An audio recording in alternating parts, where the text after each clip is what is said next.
Hey, everybody. Whitney here with a Identify and Heal solo episode. And today's episode, I'm talking about resistance to what is. So, what do I mean by this? It's often said that the cause of all human suffering is attachment. Attachment or a fixation or preoccupation with with a specific outcome, right? So deciding that you need things to be a certain way in order to feel okay, feel happy, feel good about your decision, feel like things worked out in your favor, right? Now, granted, of course, there's going to be some circumstances in life where we feel like, man, that was really not what I wanted, right? If a event happens, we get injured, we get sick, we miss out on something doesn't happen, something does happen, we lose somebody we love in our life, an event doesn't go as planned. So many things, right, that we can say, I really would have liked a different outcome. However, I hate to be the, spiritual advocate of just let things be. However, this is more of an exploration of first, I want to help people identify their resistance to certain things, right? Because some things we need to just figure out, why are we so resistant to them, right? Why am I fighting what is and looking for another outcome? But the other part is that if we can see from the bigger picture that every twist and turn of life, even though it might not always be what we deem desirable, is leading us towards our growth, our evolution, our soul purpose and path. So I'm offering this because it kind of ties in. If you listen to my episode on regret, releasing regret, this is kind of the precursor, right? If we can let go of our resistance to what is, there's less of an experience of regret in our lives.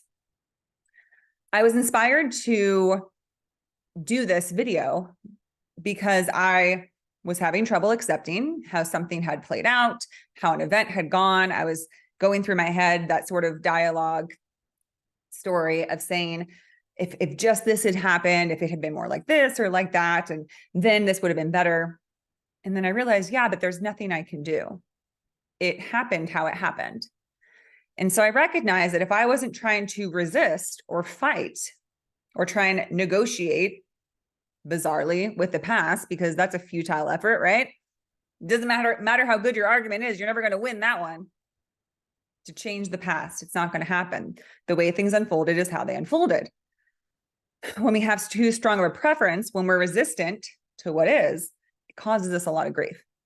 So I created a mantra for that day that I've continued to use daily, which is, I have no preference other than exactly what is. I have no preference other than what is. How I show up, how the day shows up, how people show up in my life, how events unfolded. Because if you think about it, if you are perfectly okay with however things play out, you can never really be upset. And again, there's going to be things that are outright feel unfortunate. Yet when we try to fight them, when we have resistance to them, how is that serving us? Is a question to ask. How is this serving me? We can take a moment to acknowledge this was not my preference, right? So I'm stating I have no preference other than what is. And if before declaring that, you have to say, this was not the preference I was hoping for, but I could acknowledge that this is how things went, that trying to fight it or deny it or change it is not helpful, is not going to work. So how can I find a way to release resistance and have no preference other than what is, just as it is? Because think about how powerful that can be. Wherever you are in your life, in your career, with love. For example, if you've been wanting to meet somebody and maybe you just met somebody and had high hopes, but it just didn't turn out right. And in your mind, you're like, oh, it was supposed to happen now. Like, this was the time. I'm ready. I really feel like I'm ready. And I really like this person and they totally let me down. And now this isn't what I wanted. It can kind of take us back to some immature thinking, right? Some childish thinking of, this wasn't supposed to happen this way. I'm mad. I'm frustrated. These are natural feelings, like I've talked about in the anger episode that I did. And, that just shows that all we can do is let the emotion flow through, but then reclaim ourselves, right? It's about reclamation a little bit. Everything in life is a choice. So when we express emotions, when we're like, I need to get this out, then we have a choice to say, now what? Will I continue to fuel this? Again, I talk about this in the anger episode. You can keep fueling your anger, or you can let it blow off that steam and then say, okay, now how can I shift my attitude? How can I shift how I feel? And I, better than anyone, I promise you that I know what it's like when I feel like my emotions take control of me and there's nothing I can do. I'm 37 years old and I still feel that way. I've learned how to breathe and check in with myself. And if I say this is the best I can do in this moment is to be bitter and angry and frustrated, then I say, then take some space. Don't speak, because they say actions of word or pen is a phrase, like don't speak, don't write anything, don't text, don't email if you're fired up. Be aware of yourself. If you need to stew in it for a while because you're being resistant to what is, then do that. But be mindful if the things you'd like to say or write or text are helpful. Sit on it, rest with it. I found for me that if I tend to have a quick sort of impulsive response to something of, well, then I'm not going to talk to them, or, well, I'm just going to say I'm not going. I've learned to rest with it. If a decision doesn't need to be made right in that moment, then I say, see how you feel in the morning. See how you feel next week. See how you feel in a month before you make any big decisions or declarations, because you're resistant to what is. We all are resistant to what is. It's a part of being human, because we have this illusion that we could have done things differently and that things could have been different. Is that true? I mean, I'm not saying that there's predetermination. I don't believe that. I think that there are many different outcomes. I mean, depends on how far you want to go with this. I personally believe that there's different timelines, different parallel experiences of life where every single version of every single choice you could ever made, there's a different version of you having all those experiences. I know it's out there. If that resonates with you at all, there's an amazing book that I came across, one of the original channeling books called Seth Speaks. There's also its follow-up or its predecessor, The Seth Material. Very fascinating esoteric concepts about consciousness, the human experience, past lives, future lives, different timelines. Really interesting. I know that doesn't help us much in this lifetime experience. However, it can help a little bit if you can really believe that you have no preference other than what is, because it's you living out this specific experience of different decisions, different outcomes, different events. Again, it's not easy. So how do we identify resistance? I heard once, and I think I've mentioned this on different episodes, that this pertains to lying. But again, if we don't like what is, sometimes we will lie, right? If someone's like, oh, well, if you have this, you can't come. And you say, oh, well, then actually, I don't have that. So we don't want to accept that we're being told we can't do something or that something won't work. So sometimes we might feel like we have to adjust the truth. So I heard that people lie for two reasons: a fear of losing what they have or not getting what they want. And that typically tends to be why we have preferences. Well, I really wanted to look this certain way because then maybe I could find love, and maybe the more people would be attracted to me, and I'd have more options, and maybe life would be easier or better, whatever it might be. I wish I'd gotten into that school because it's such a good school, and I really wanted to be able to go there and tell people that I was going there. And I work with a lot of teens, and I hear that so often in my therapy work. Well, they'll say, yeah, but I need to get into the school. And I'll ask, is that true? We got another episode I did just recently, asking yourself, is that true? Do you need this thing? Did you need this to happen? Do you need to lie or compromise yourself because things aren't playing out exactly as you want? Just a question to ask. Is it worth compromising our integrity to try and adjust the universal unfolding, which is debatable whether we ever actually could. But so identifying resistance. Is there something that you're afraid of losing or not getting? Is there something that you're afraid of, period, right? So you can ask yourself that, losing or not getting, but is there something that you're fearful of occurring? Not being loved, not being approved of, not being successful, not achieving the things you want. But again, that goes back to not getting something you want, right? But then you have to check in, is that true? Because can we ever really know that if things had gone a different way, that they would be better? That's a misconception that we often have. Yeah, but if this had happened, if I'd gotten this, if this hadn't happened, then everything would be better, and this and that and the other thing would have happened. Could we ever know that? Are we an oracle? Maybe. We're all psychic. But I'm talking about, like, do we have that giant bird eye view of source, of spirit, whatever you want to call it? We don't, because we're having the human experience. So when we make believe in our heads that if things had gone a different way, if the waves had broken a different way in an event, in a situation with a certain person, for yourself, we feel so sure. But how can we know that if we had gone that different path, that there wouldn't be other obstacles or something? Maybe spirit was guiding us to help us in a way that was actually the best path for us, that avoided a different disappointment or upset, right? So identifying your resistance. Next time you find yourself, something happens, a decision comes out that you feel is not in your favor, an event ends up getting canceled, someone you had high hopes about disappeared, dropped you, didn't work out. Something you would hope would turn out one way, did not, turned out a different way. We all know disappointment. Can you sit with it and see what it feels like? I know in the moment you're going to be like, whatever, I'm not going to fucking accept this. I'm pissed off. Again, let yourself be pissed off. But again, when push comes to shove, there's going to be a point where you're like, I either stay mad about this forever, or I see if I can just sit with this phrase, just sit with this concept of, I have no preference other than what is.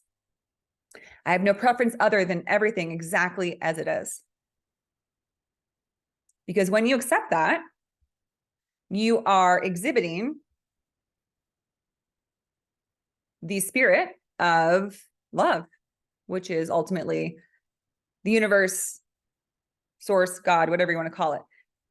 That's why when people who in our history have been deemed as saints and sages, they say the Buddha, that this was basically Buddha's mantra, right? Like, whatever, no preference. and I'm a believer that it's okay to have a preference, but then let it go at that.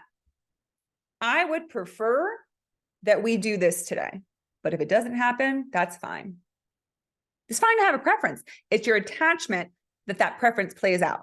It's attachments to outcomes, right? When we release attachments to outcomes, when we literally show up every day and say, I have no preference other than whatever shows up today, it's exhausting to fight what is, right?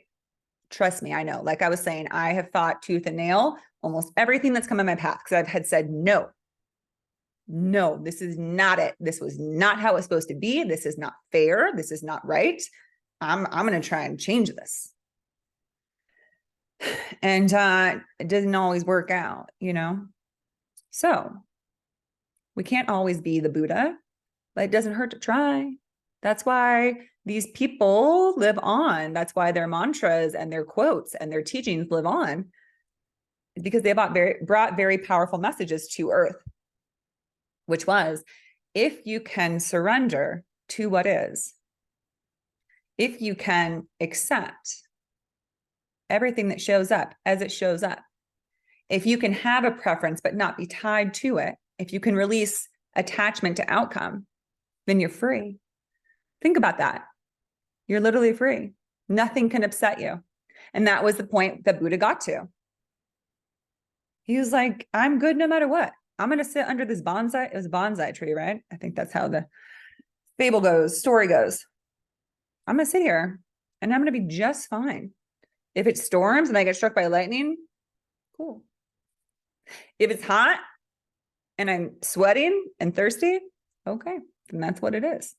If someone comes by and brings me delicious food and drinks and we get to share time and commune, awesome. No preference. Again, I know it's hard to live that way, but we can try, right? Even though Yoda says there is no try, only do. Okay, well then just do it. And if you fall short, at least you're still doing.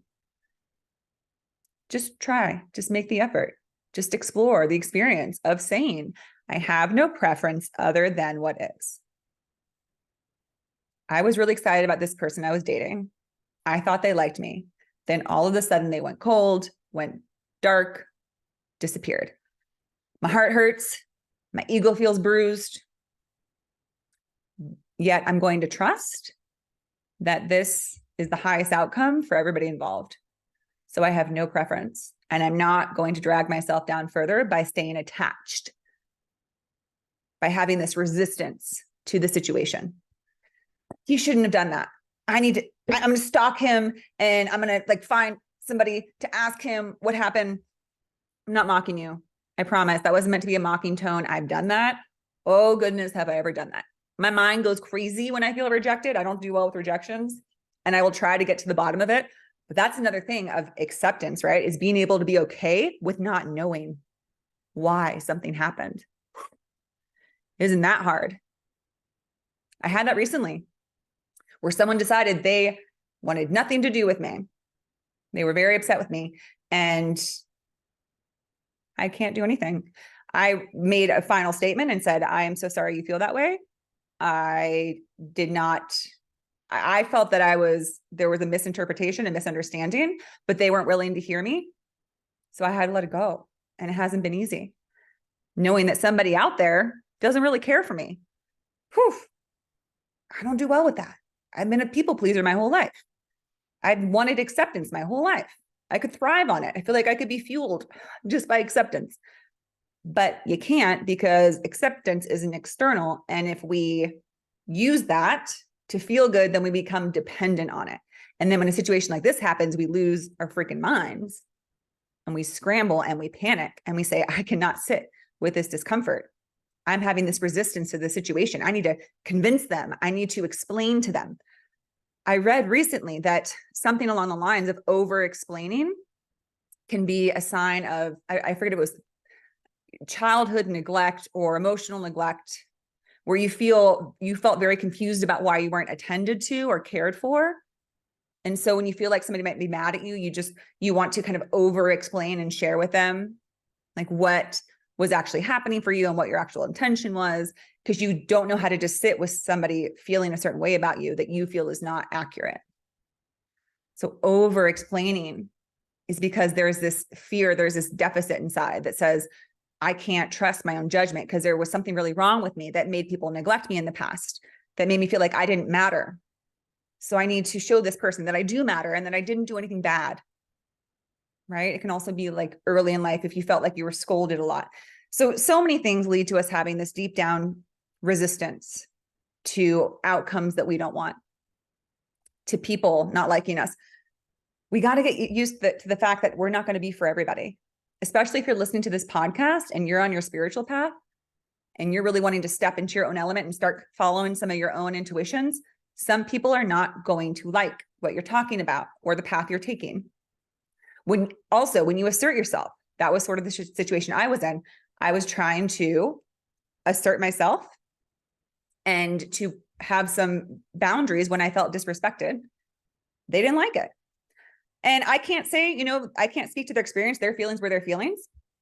But, sometimes when we have boundaries and we stand up for ourselves, people are not going to like it. And they might decide that they're going to put the onus on you and say, you are not somebody I want in my life. And we have to accept the fact of saying, okay, I would love to try and talk you into not disliking me, but I can't. So I'm going to have no preference other than what is. We do our part, right? If we can, as I did, if we can have a final statement and just release it, right? It's the difference between an open palm and pushing somebody. I offered my final sentiment, which was how I felt about the situation, what my real intentions were, where I was at, that was all I could do. You can't convince somebody of how you want them to feel about you or about a situation. And that can be so hard when you have to just accept. Right. And another interesting thing was that I had something like that happen 10 years ago with somebody where we had a falling out that was unfortunate and I didn't like how it ended. And I always kind of had this sense of like, gosh, I wish we could just make things right. Because I don't like having people out there in the world that I'm not on good terms with, but it's a part of life, right? It happens. And then lo and behold, a few weeks ago, which is 10 years since we'd ever spoken, a mutual friend sent a text to all three of us. And I thought, well, this is a good opportunity. And I reached out to her and I said, hey, I just wanted to kind of clear the air and say, whatever happened 10 years ago, I apologize for my part in that. It was a strange time in my life. I am not happy about how I acted. And I'm really happy for you and where you are in life now. And I wish you just only the best. And they responded and they said, I was thinking the same thing. And now we're reconnected 10 years later. If you had told me 10 years ago that I had to wait 10 years to clear that up, I'd be like, are you kidding? I can't wait 10 minutes. I need to track her down. I need to make this right. I can't sit with this discomfort of somebody potentially misunderstanding me or thinking bad of me or whatever it is. But when you take a breath and you say, I'm going to release this resistance to what is, I'm going to accept it, then the universe has a way, just like in the situation I just described, to sort things out in its own time. So if we can release an attachment to making things happen right when we think it should, because it makes us uncomfortable, then we might find that things work out on their own. If we release resistance to a situation turning out how we didn't want it, think about this example. You were really tied to getting a certain home. This has happened to me too. I'll use rental in my example because that's all I'm doing. Not buying anything yet, but it could be buying, renting. And then you're so attached to it. You're so attached to it. I remember this one time years ago, I found this perfect, cute little place. It was in a nice neighborhood. And man, did I ever fight for that. And there were so many, like the universe was making it very clear, like, this is not for you. And every twist and turn, they were making me redo the lease and redo this and get these different things in line that I could move in there. And on the move-in day, I showed up with all my stuff and they said, no, we changed our mind. This isn't going to work. And I sat there crying in front of this house because I was so disappointed. I could not accept it. I was resisting it. I was like, no, this is how it was supposed to go. I was supposed to live here. This is the perfect spot. Guess what happened? I had to go stay with my parents for a few weeks. And then the literal perfect place came about. This cute little cottage that I ended up living in for almost 2 years in a beautiful location. So pretty. Sometimes if we let go of resistance, the universe brings us something better. Actually, I'm going to say always. I'm saying it. Always. If we don't try to fight what is, we'll find that even though it can be hard, right, to let go of that perfect house that we wanted, to let go of this perfect person that we had so much hope for, to let go of having or looking or doing or being something that we thought we needed. If we let go of it and we allow for life to unfold, we might find that we'll get something better than we could have ever imagined. But you have to let go to that resistance. So you have to identify it. What are you afraid of? There's always whenever we're feeling anger or resistance, we can go within and say, why? If it didn't matter to you, if this situation didn't represent something bigger or deeper, you would not care, right? If you had solid self-love and self-esteem and self-confidence, if somebody blew you off, you'd be like, cool, good. That was a waste of my time. Whoever feels like they want to blow me off is not somebody I want to be with. So goodbye. I've seen people do it. It is possible. And I've learned better to do it. I've become better at it throughout my life. Ooh, goodness. I remember hearing once when I had a breakup and I was scouring the internet for breakup videos and podcasts, because you want to hear it, right? Like you want people that can echo your sentiments and your feelings where you're like, yes, thank you. Thank you for stating how I feel. It's so hard. And somebody said that, oh gosh, I always bring quotes, but it just hit me so hard. It's just something like, everything I've ever let go of had claw marks. And that hit so hard for me because just as I was describing with that house, I was, no, don't take it. And I clawed it. The guys who blew me off. No, no, no, don't blow me off. Don't tell me that I'm not good enough. Why would we want to hold on to something that's not for us, that doesn't want us? I've done episodes on that too. So when we can stop trying to claw and hold on to something that is not for us, if we can trust the universe, that the universe will only ever take away what is not meant for us and will only ever bring into us what is for our highest good, then we will have no preference other than what is. Then we will be able to release resistance and just experience life as more of a ride, right? Just riding that wave, getting into the flow. That's what it is. And it's not easy work, but when you start the practice, it gets better. It gets better. I still have resistance at times, but I'm able to let it go quicker. Just like I was talking about with that recent struggle of not seeing eye to eye with how somebody felt after the outcome of an event.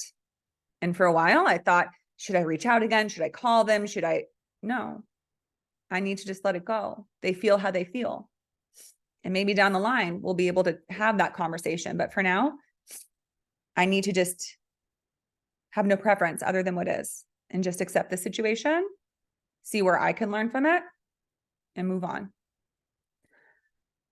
Finding the resistance within us, exploring it, exploring what are some of the root causes, and slowly but surely beginning that practice of having no preference. And maybe it starts just by putting that on a sticky note on your mirror beside your bed.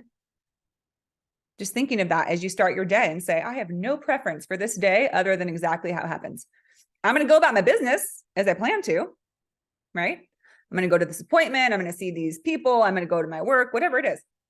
But when things don't break the way you hope they would, can you say, okay, I didn't plan for this traffic jam that made me 2 hours late, made me miss my appointment. Now I got to reschedule. You don't know what the universe has in store, how it was helping you out. The universe is always helping you out. The universe is always conspiring in your favor. Can you trust that? I have no preference other than what is. Try it out. All right, everybody. I hope that was helpful. Have a beautiful day. Take care.